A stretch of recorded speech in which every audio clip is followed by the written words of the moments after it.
Jaz moram povedati, da gre za, jaz mislim, da kar obsežen projekt. Definitivno treba povedati, da je bil seveda pred več kot 20 leti ta stadion narejen, kar pomeni seveda, da v tem času se je popolnoma nekako izrabil. Dejstvo je, da je potrebno zamenjati praktično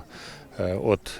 tartana, odvodnjavanje je potrebno na novo narediti, treba narediti vse vode in pa seveda tudi metališče in pa ostale stvari. Seveda mi pa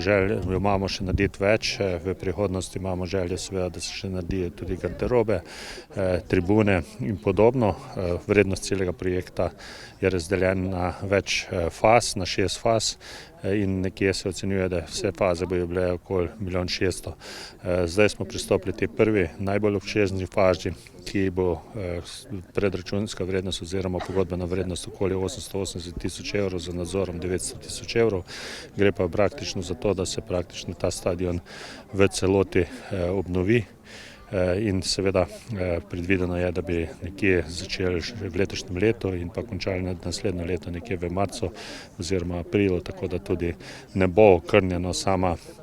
vadba, kajti tak je bil tudi dogovor, da se začne v jesenskem delu in dela čez zimo in pa spomlad, tako da bi lahko naslednje poletje normalno trenirali. No, dejstvo je, da seveda atletski klub ima Brežice izjemno zgodovino in vemo, da